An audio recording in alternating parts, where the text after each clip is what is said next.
మోహనమదిలో organic ఫార్మ్స్కి స్వాగతం. పూలు, flowers అంటే నచ్చని వాళ్ళు అసలు ఎవరన్నా ఉంటారా? మీరు మన వీడియోస్లో చూస్తూనే ఉన్నారు. గత 2 ఏళ్ల నుంచి మనం ఎన్నో పూల వెరైటీలని పెంచాము. కొన్ని విత్తనాల ద్వారా, కొన్ని బల్బ్స్ ద్వారా, కొన్ని సాప్లింగ్స్ బయట నర్సరీలో తెచ్చి సక్సెస్ఫుల్గా గ్రో చేస్తాం, మీరు చూశారు. అయితే ఇక్కడ మా నరసింహ కానీ ఊర్లో వాళ్ళు వచ్చి చూసి వెళ్తూ ఉంటారు కదండి మన తోట.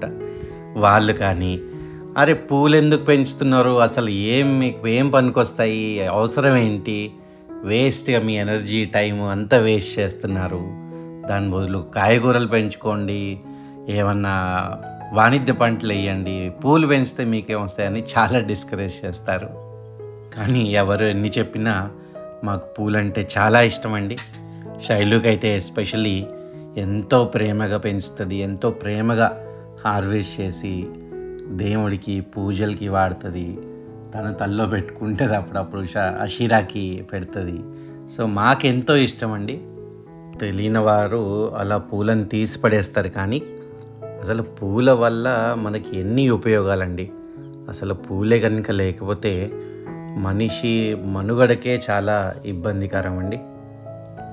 మనుషులలో తల్లి గర్భంకి ఎంత ప్రాముఖ్యత ఉందో ప్రకృతిలో పూలకి అంతే ప్రాముఖ్యత ఉంది.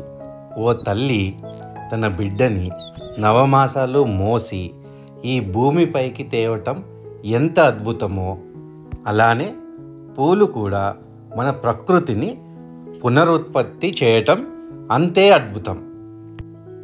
హనీబీస్ కానివ్వండి, బర్డ్స్, బటర్ఫ్లైస్, వీటన్నిటినీ అట్రాక్ట్ చేస్తాయి పూలు. పూలలో దాగున్న పోలెన్ కానివ్వండి, హనీ కానివ్వండి, సీడ్స్ కానివ్వండి, ఎన్ని బర్డ్స్కి, పురుగులకి ఆహారం అందిస్తుందండి పూలు. పూల మొక్కలు ఎన్నో రకాల బర్డ్స్కి కానివ్వండి, ఇన్సెక్ట్స్కి కానివ్వండి ఒక షెల్టర్ లాగా మారిపోతుందండి. ఒట్టి ఆకుల నుంచే కాదండి, పూలల్లో నుంచి కూడా ఆక్సిజన్ వెలువడుతుంది.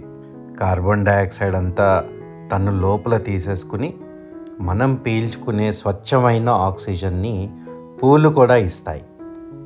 ఈ పూల మొక్కలు వేసుకోవటం వల్ల మనకి ఈ సాయిల్ ఎరేషన్ అనేది అవదండి, అంటే ఈ నేల కోత అవదన్నమాట. మన పూల మొక్కల వేర్లు దిట్టంగా మట్టి లోపలికి వెళ్ళిపోయి మట్టి అంతా ఒక దగ్గరగా ఉంచుతుందన్నమాట.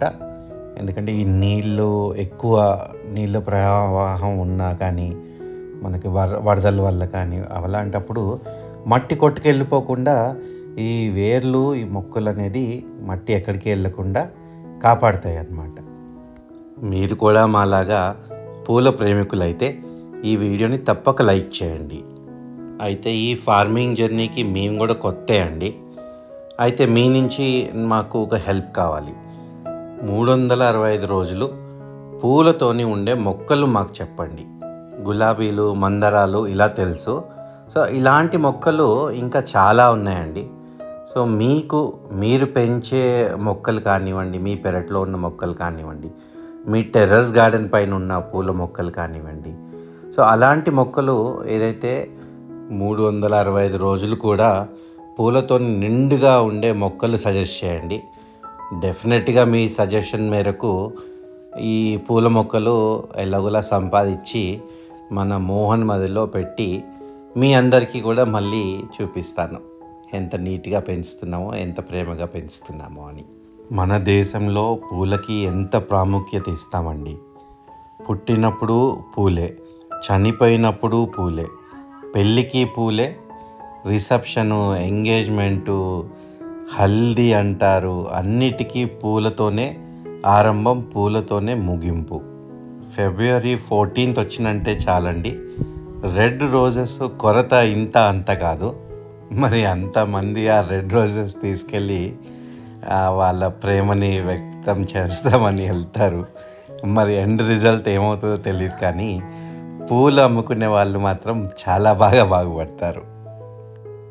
మేము ఈ మధ్య చాలాసార్లు ఫంక్షన్స్కి అది అటెండ్ అయినప్పుడు జనరల్గా ఇన్ని ఇయర్స్ ఉన్న అలవాటు ఏంటంటే ఫ్లవర్ బొకే అది తీసుకెళ్ళి ఇస్తామన్నమాట.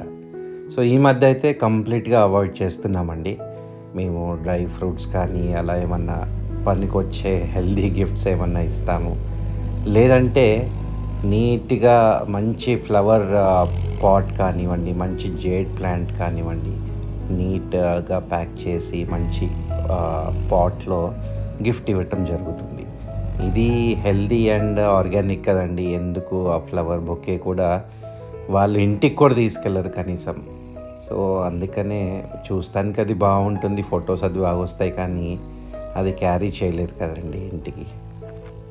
అందరికీ టెర్రస్ ఉంటుంది, ఇంటి ముందర చిన్న ప్లేస్ ఉంటుంది, పెరడు ఉంటుంది. అందరూ పెంచాలండి. ఫ్లవర్ పనికిరావు అని తీసి పాడేయకుండా అందరూ పెంచాలి. పాలినేటర్స్ వస్తాయి. మన కూరగాయల ప్లాంట్స్ కూడా మంచిగా పాలినేట్ చేస్తాయి. పాలినేటర్స్ వచ్చి ఫ్లవర్స్ ఎంత అందంగా ఉంటుంది, ఎంత ఫ్రాగ్రెన్స్ నిండిపోతుంది మన కాంపౌండ్ అంతా. అందరూ డెఫినెట్గా పెంచాలి. మన గార్డెన్లోకి వెళ్ళి ఇలా పూల మధ్యలో, తోట మధ్యలో కూర్చుంటే అసలు ఎన్ని టెన్షన్స్ ఉన్నా దూరం అయిపోవా అండి. ఒక్క 10 నిమిషాలు అలా వాకింగ్ చేస్తూ మంచిగా ఇలా పూల దగ్గరికి వెళ్ళి చెక్ చేస్తూ వాటితో మాట్లాడుతూ అసలు మన స్ట్రెస్ లెవెల్స్ అనేవి డ్రాస్టిక్గా పడిపోతాయండి. ఒక్క 5-10 మినిట్స్ ఇలా నేచర్ మధ్యలో తిరుగుతూ, పూల మధ్యలో, మొక్కల మధ్యలో అలా తిరుగుతూ వాటితోని కొద్దిగా టైం స్పెండ్ చేస్తే స్ట్రెస్ కాదు కదా, ఏ టెన్షన్ ఉన్నా దూరం అయిపోతుందండి. అందుకే అంటారండి, nature is the best healer అని. మనం ఎన్ని ట్రబుల్స్ నేచర్ దగ్గర తీసుకొచ్చినా అది నేచర్ ట్రబుల్స్ అని అది తీసేసుకుని మనకి మాత్రం పీస్ఫుల్నెస్, కామ్నెస్, మంచి ఆక్సిజన్ ఇచ్చి మన హెల్త్ని చక్కగా చూస్తుంది. ఇదే మా చిన్ని ప్రపంచం అండి. ఎవ్రీ సాటర్డే సండే ఇలా ఫామ్కి వచ్చి కూరగాయల మధ్యలో, పూల మధ్యలో టైం గడపడం మాకు ఎంతో సంతోషంగా ఉంది. గత 2 సంవత్సరాల నుంచి కూడా మా లైఫ్ స్టైల్ ఎంతో భిన్నంగా ఉందండి. ఈ ఫామ్ హౌస్ కట్టాక ఫామ్ హౌస్ ముందు, ఫామ్ హౌస్ తర్వాత అన్నలాగా ఉంది మా ఫుడ్ హ్యాబిట్స్ కానివ్వండి, లైఫ్ స్టైల్ కానివ్వండి. ఈరోజు పూల మొక్కల గురించి 2 మంచి మాటలు చెప్పాలని మీ ముందుకు వచ్చాము. మా దగ్గర పూల కలెక్షన్స్ అన్నీ కూడా మీకు చూపెట్టడం జరిగింది ఈ వీడియో ద్వారా. మా ఈ చిన్న ప్రయత్నం మీకు ఎలా అనిపించిందో కింద కమెంట్ రూపంలో చెప్పండి. వచ్చే వీడియోలో మళ్ళీ కలుద్దాం.